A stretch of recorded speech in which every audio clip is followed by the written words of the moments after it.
Rugby on Off the Ball. Anyone can dream it, but to be it, you must never stop competing. Bank of Ireland, a proud sponsor of Irish women's rugby.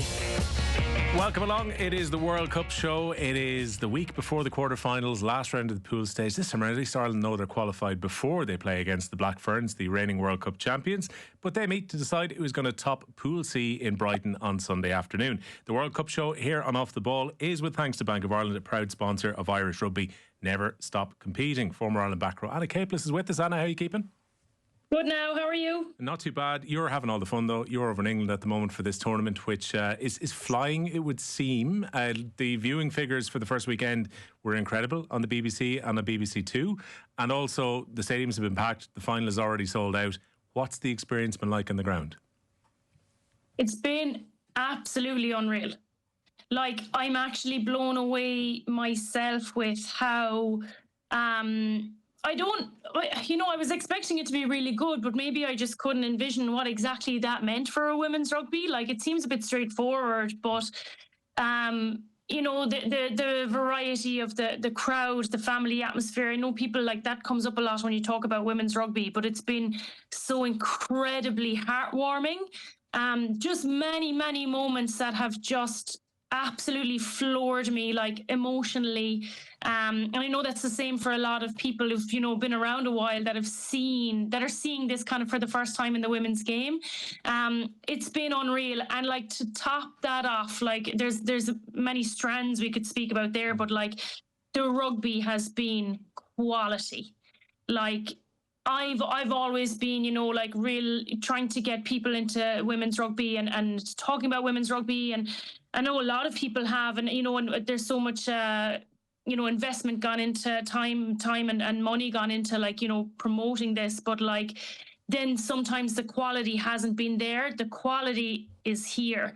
And like, all it took was, which is exactly what we were asking for, was, some contracts and some time, and for more players to have more time playing in camp. Recovery is such a massive part of it, like not having to go to work. Now, obviously isn't the case for all of the teams, and that's one of the points of the context of this World Cup. But the quality of the rugby has matched with the event, like, tenfold. So there's been no, often that's been the first kind of point of attack for people who are kind of, ready to take down the women's game, and they haven't had a second to do it, because the quality of the rugby has just been unreal. It's been unreal. Yeah, I was chatting to Maggie Alfonsi about this on Monday, and she was saying, like, that's one of the things she's really enjoyed so far. Even though we've had a few kind of one-sided games, she was saying we've seen 4 or 5 genuine contenders to lift this cup at the end. I thought she was doing a bit of a Yera and trying to say, well, England are on this massive unbeaten run at the moment, so she's of course going to claim, and was trying to point out the France game was really close back in the Six Nations, so don't read too much into this run that they're on. But I think she's right. Like, I mean, we've seen New Zealand playing really well. We've seen Canada, who've been, like, really, really impressive. We know, obviously, what England can do going into this as well. And these teams have shown quality. And then even I was thinking back to last weekend. I know Ireland beat Spain, but Spain's forwards really impressed me, and I thought they were really good. They put Ireland under pressure during the game as well. And some of these nations that are trying to close the gap appear to have come on quite a bit since the last World Cup as well. Yeah, and just one point on that, on the kind of one-sided affairs, before I kind of launch into the Ireland and Spain thing, is that one of the games I was at, England-Samoa, so it finished 92-3, right? And you might look at the result and be like, oh, for goodness sake, but what, like...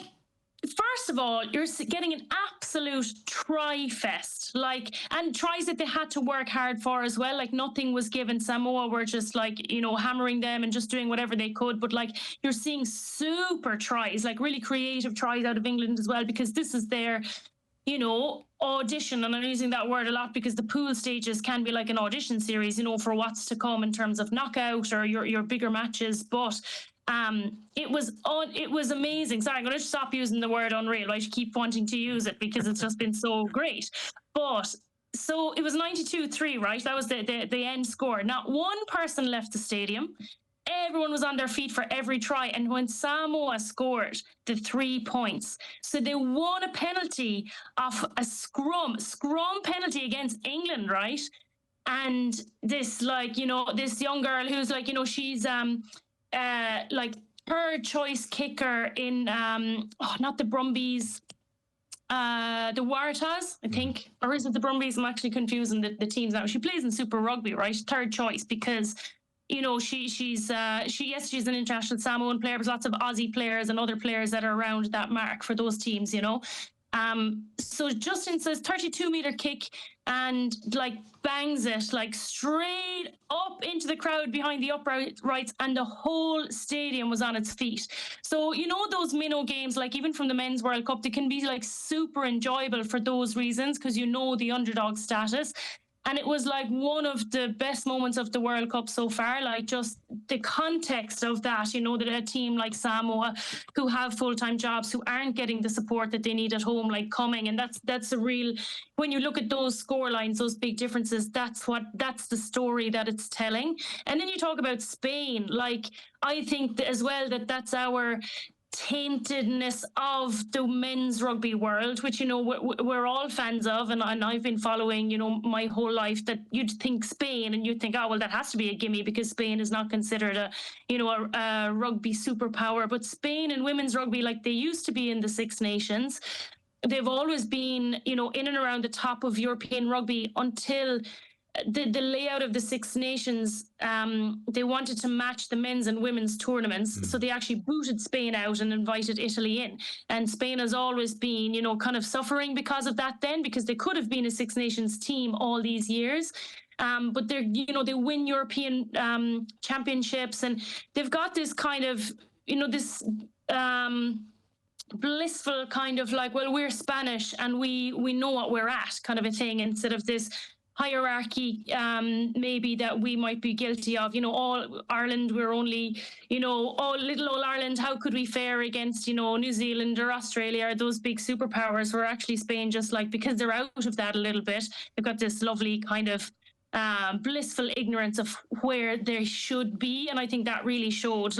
Their attack was amazing at times, and they made Ireland look really normal at times, and they had also gone for a much changed team, so it was hard to know, was this a weakened team? But it certainly didn't look it, and they were able, they got a bonus point, a 4-point bonus point, which was brilliant, and it was so entertaining to watch as well. Well, not so much as an Irish fan, but I know that everyone else was gunning for Spain, and it was a really enjoyable match as well. No, I think Ireland would have much preferred if it was a more comfortable game, but job done, as Scott Beeman kind of said after the game. Just on the Spain point in the Six Nations, I wonder now when it's decoupled as well, Anna, from the weekends are not on at the same time, because I understood why they wanted to align everything back in the day, but now I kind of wonder if it's when we're in a different window for the women's competition, why it can't be a Seven Nations tournament when it's really clear that Spain would be able to mix it with the bottom three teams in that Six Nations easily.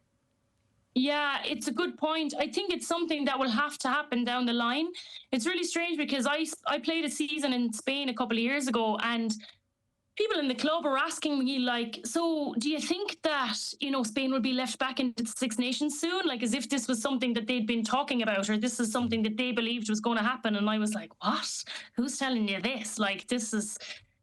so that's where they believe. So they're obviously banging on World Rugby's door and Six Nations door all the time, saying we want to be here. And then they put in performances like that, which probably does, raise an eyebrow or two, around, should Ireland be beating them more comfortably than that? But not really. If you look at the last, the two previous fixtures with Spain, we scraped past them in WXV3 to win that WXV3, and then, made that massive jump to WXV1. So if Spain had knocked a penalty over, that would have completely changed the trajectory of Irish rugby in the past few years. So Spain is so close to upsetting what Ireland, could have achieved. And also Spain was pretty much responsible for us not qualifying for the last World Cup. So they're due an awful lot more respect than, God, that was a great performance from them. They're really serious contenders, and they even felt themselves that they weren't as best prepared for this World Cup as they could be. So they're certainly one to watch for the future for women's rugby. And it'll be interesting to see how they fare in the men's side of things at the World Cup, the men's World Cup as well. Yeah, a little bit kind of Men in Black style. I'm trying to forget that 8-5 defeat in that World Cup roundabout repechage tournament, which all went horribly wrong and maybe changed the course of Irish rugby history. Oof. Sorry for bringing it up. I know. But it's one of those things. It felt like that was kind of a dark point before what has kind of moved out now. But that's why I was interested in your take on how Ireland had played in the first two games, because job done, I think, was a good phrase for the Irish management to be doing after the weekend. In the place that they want to be was something else that Scott had said to us at the weekend. I think that is generally the feeling, isn't it? It's the points have been achieved. The quarterfinal has now been achieved. But if they're going to be contenders now at this tournament, it steps up big style even from this weekend. Yeah, it does, absolutely. And I suppose Ireland are lucky with the running order of the pool games. You know, they kind of have a big ramp into Black Ferns this weekend, and we're able to test a few things and still get 2 bonus point wins, you know, in the first 2 rounds. So, yeah, it does. It gets bigger now. Like, this is the big one. Like, everyone I know is going to be in Brighton this weekend. Like, literally, I don't know anyone that's going to be home. Maybe a few of the teachers that couldn't get any more days off. But that's it's just going to be a phenomenal occasion. But I don't know, are we going to be served up kind of 2014 World Cup Ireland Black Ferns kind of memories? Like, who knows how it's going to go? Obviously the team is coming out tomorrow, so that's the big question. Like, is it a kind of a go hard, try and get, you know, a big win against the Black Ferns to try and recreate those 2014 memories, and even the memories from last year where Ireland kind of proved themselves that they want to be top of the, you know, the reckoning, or do you kind of like keep things in the bank and go hard for the quarterfinal? Now, the interesting thing is on the other side of the pool, South Africa beat Italy. Yeah. So it will be, if we beat the Black Ferns, we will play South Africa. All going well this weekend. Now, we're all going kind of as predicted. And that goes if South Africa doesn't beat France. But I feel like after the first 2 rounds, they might, and France as well, need a bit of time to warm up, that France will kind of be in good gear at that stage. Who knows? South Africa could pull am I right out in anything. saying, Anna, when it comes to this, like, it's going to be France or South Africa, but the only benefit to topping the pool, if they were to go hard at this Sunday, would be that England would be down on the other side of the draw and you wouldn't have to play them? Yeah. It's a mini benefit in and of itself. It is. So actually, I know it's what, I don't know, like, what do you do? Do you just, it's really hard to know. I just want to see the team now to know that if that's how they are thinking, because that's ideally the route you'd like to take. The likelihood of like beating, like, between Black Ferns, England or Canada, who are the other kind of really strong contenders to get to a final between those 3 teams, England is the one that you least want to play, especially for Ireland. Like, England have always just are able to turn it on for Ireland. I feel like beating Ireland beating England is still a step beyond where we're at, especially with our depth, because it's going to be a full 80-minute game if you're playing England. Who knows against, like, if we're talking about going back to like this weekend, who knows? My biggest thing is, so there's a lot of, the last time that Ireland and the Black Ferns played was in that WXV1, and Ireland won. And most people woke up in the morning and were like, "Oh my God, you know, this is amazing." And I remember saying beforehand, like, I just think it's a little step too far for this Irish team to beat the Black Ferns tonight in Vancouver. And I was delighted to be absolutely wrong. So you just can't really tell. The only thing about the Black Ferns is that they're not going to win WXV1. They're coming to win a World Cup. Like, they're not bothered on the interim, whereas that for Ireland was a massive achievement, like on their kind of restructuring pathway and you know, legacy and things. So when it comes to this weekend, do you go for a big win again, or do you not and rest your bodies? And like the attritional nature of the pool stages, how do you look at that? Like, is qualifying for the quarterfinal good enough? Or are you strategically trying to get to a semi-final? And if you get to a semi-final, whoever you come up against, and whether you win or lose, you automatically play again another week in a 3rd place playoff. So getting through a quarterfinal adds 2 more weekends of rugby to your calendar anyway, and a chance to go for 3rd place, which is really interesting. So this weekend is just such a It's crazy because this was the one we were building up to for so long. Ireland, Black Ferns, Brighton. And now it's kind of like, oh, are we almost kind of skipping past this one to go straight to the quarterfinal to see what's going to happen there? So I don't know. I think they still are obviously going to throw everything at it and believe that they can win. But I'm not sure that that's the you know, like, if they do lose, and actually, sorry, and I'll allow you for a minute, something else said. In 2014, I remember the girls saying this to me, that Goose was their head coach. And it was kind of a similar, you know, pool stage thing. Like, you don't have to win everything to go through. And Goose had asked them beforehand, do we need to win this match? And they were kind of like, you know, oh my God, shocked. And at the question, you know, you go into every game to win it, you know, and he was like, do we need to win? And they were like, no, we actually don't need to win. So that air of taking the pressure off, I feel like that's the question that they need to be asking this weekend. Yes, we want to play really well. Yes, our audition series is still continuing, actually. That's the luxury of them having qualified already. Do we need to win? No, but could we win? Yes. It's an interesting one. And this is where I can understand both sides of logic here, which is maybe you want to just keep the momentum going. Put in a strong performance, say they beat New Zealand. It should have no material effect actually on the France or South Africa game that follows. The other hand, probably if they were winning more in recent years, you might say box clever, make a whole load of changes, put a team out there, do exactly what the New Zealand legends have been saying. Ireland will take one eye off the ball for this game because they only want to be ready for the quarter-final. I'm not sure which is right, but there is also the argument that if you play out the second stringers and you take a beating from New Zealand, that then kills the momentum before a quarter-final. So maybe it has to be kind of a sensible choice between the two, Anna. I agree. I think that's what it's going to have to be. You know, in terms of like personnel, so if we're looking at like selection here, you know, the 12-13, so Eve Higgins and Aoife Dalton. They've merged into one player. I like this at this stage. Yeah, Eve Dalton and Aoife Higgins. They've just been phenomenal. But they've also played an awful lot of rugby.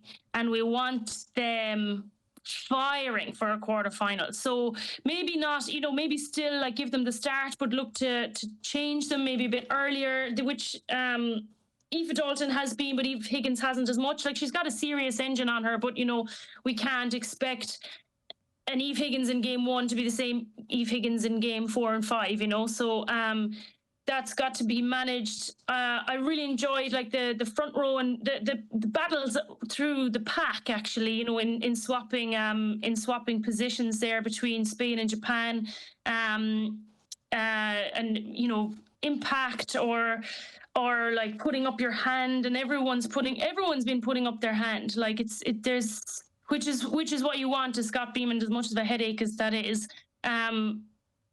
Everyone offers something different. I don't think you're weakening things in any way if you include, like, for example, Claire Bowles, who's really, you know, should really have so many more caps to her name because of how hard she's worked. And then she came on last week and made 22 tackles, you know, and she wasn't hugely prominent in attack, but then the work she's putting in defence is amazing. So, you know, there's just different jigsaw pieces to work with. And I think Scott Beeman is someone that knows his players really well. So we'll know what he wants. Like, I feel like he knows exactly, and he's known for a while what exactly his plan is this whole time. And when we look at, you know, like Stacey Flood, like, I think that she's a player who can, like, kind of just keep going and keep delivering. She didn't have her greatest game last week, but I think that's kind of normal in the sense of the opening game was really exciting, kind of a lull in the middle week, and then you're building back into the Black Ferns. So I don't think that's a cause for concern at all. So a few minutes from McGillivray, Enya Breen has been really good to like stick to her own character when she comes in, you know, and whether that's, I presume that's her kind of like solidifying her place as an impact player on the bench, because she's obviously covering that 10 position as well. there's so many more could go through there now, like Brittany Hogan, who's been amazing, probably wanted a bit more of a rest last week, but was called in early, frustratingly due to the knock Sam Monaghan took. I suppose the interesting thing for this weekend is, will both of our co-captains be available? So Fiona Hayes reckons that Sam Monaghan might be available, and her source on this was Sam Monaghan's mum, who she bumped into on the way out of the stadium. So that was the perfect journalistic work from Fiona Hayes on the way out. She's like, is Sam all right? And said, it looks like it's just a stinger to the hip, so she should be okay. Now, I suppose the thing is, depending on how her recovery went this week, I think she was doing some training, they could well go, look, we don't want to take any risk of aggravating this and we just won't play her. Which, to be honest, shouldn't that be your approach anyway? You know, unless you're in a final. And even at that, like if there's a risk of, furthering your injury or making things worse. So if she is not 100%, I would, like, there's no way I'd play her.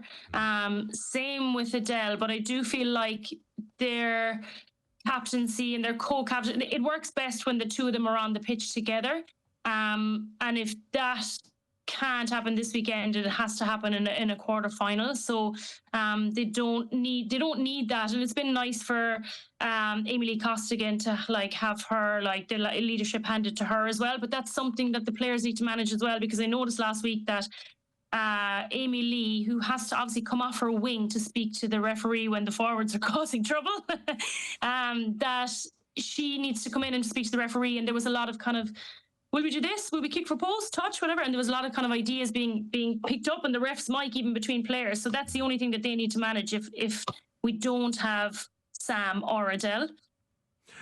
Do I kind of assume that it's going to be Bevian Parsons one side and Amy Lee on the other? Because sometimes the players can find form. And Anna McGann's form has been really good in the preseason games. I think it's a couple of tries last week.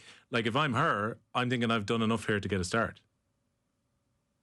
Yeah, she didn't get the ball enough last weekend is the thing. I'd actually like to see Bevan and Anna come off their wing a little bit more. Okay.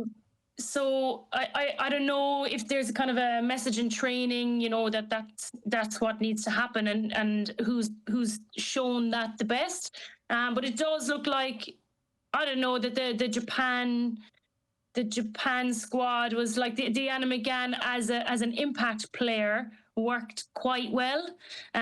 So is that something that you do give Anna McGann another crack at it now this weekend?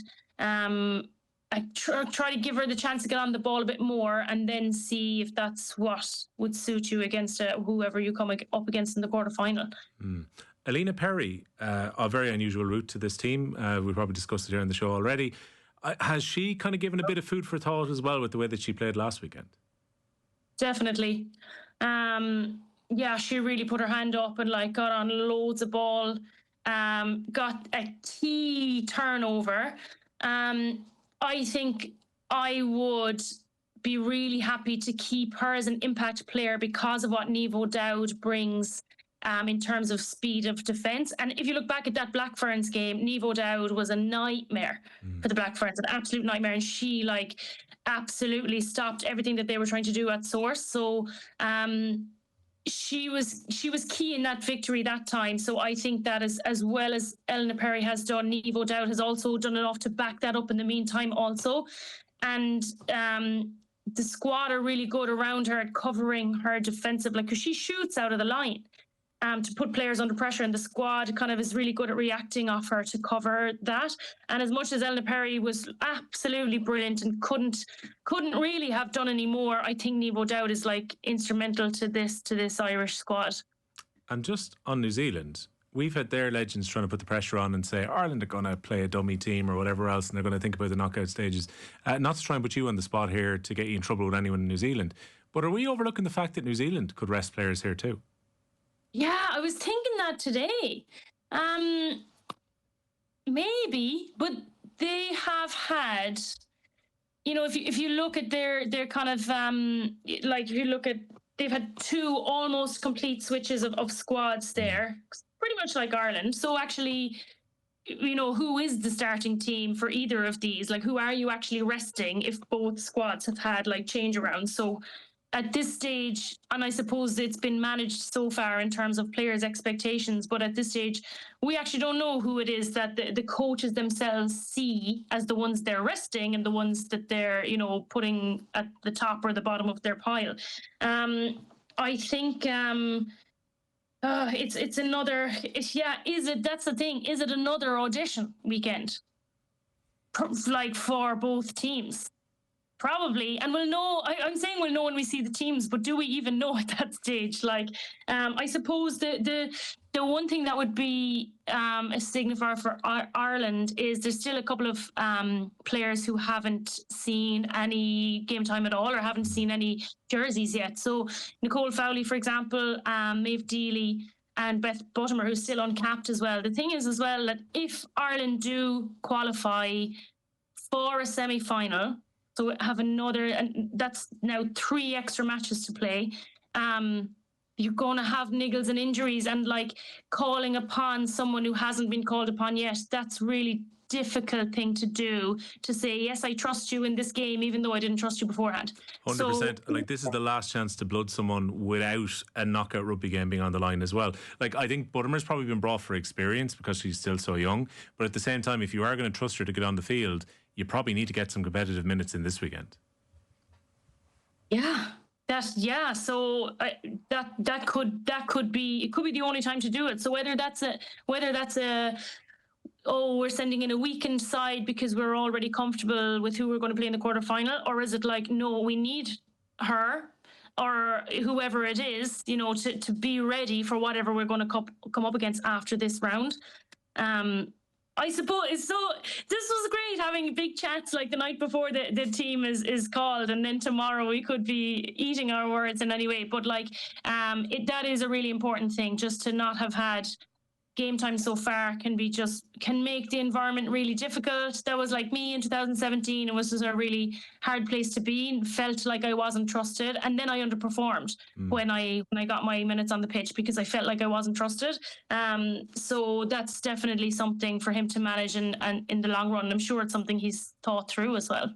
Just something way away from the game, right, that I've noticed so far. Not just the fact that people will go up and chat to the families and so on, but even like the social media use is so different to the men at the Rugby World Cup. So 2023, the lads go to France. They all put up their last message, going to do our best for the team, whatever else. I'm off social media now for the best part of a month. I'm friends with a few of the players. I've noticed that they're still sticking up stories on Instagram. They're having the crack about singing Killa. There's been the whole thing about the fleece being made or not being made by Canterbury and all this type of stuff. They seem to take all this stuff in their stride, and it doesn't seem to concern them. It's been honestly class to see it. It's been so engaging, so funny, and at no stage, and this goes hand in hand with the quality of the rugby that I was talking about as well. Like, they're all backing it up. You can't be doing that if you're going to play like, underperform. So it kind of holds you accountable. It's like, well, if I'm posting TikToks, then I better perform, and I'm not going to be posting TikToks if I'm not performing, kind of a thing. But also in a World Cup like environment, there's so much downtime because you can't be switched on all the time. You can't be. And it just so happens that these videos, which are hilarious to make, and it shows so much of what the squad is like and shows so much of what the characters in the squad are like, and the relationships between teams and the relationships like between like management and players and stuff, has been like really interesting to watch, really engaging, like really funny. Like, I actually think that this is how it should be. Like, if this content was available on the men's side, people would be loving it. Like, they wouldn't be able to get enough. Like, remember back in the day when like James Haskell and Sean O'Brien were like roommates, and everyone was like, oh, they're so cool, they're so funny. Like, that's what people wanted even then. Like, so this is it's just been this extra element, which is just an extra element of society now. And because the women's game has grown in the time frame that it has, and just happens to have this extra strand of media just so readily available, and like also the girls know how to use it, because as a professional men's player, you're not worried too much about endorsements or like promoting the game or your own kind of recruitment or your own profile, because they're all, professional men's players so they can just kind of do what they want for while they're playing. That's not the case, or hasn't been the case for the women. So it's just grown hand in hand naturally. And honestly, I'm here for it. Like it's been unreal. Like, oh sorry, I used it again. But it's been class.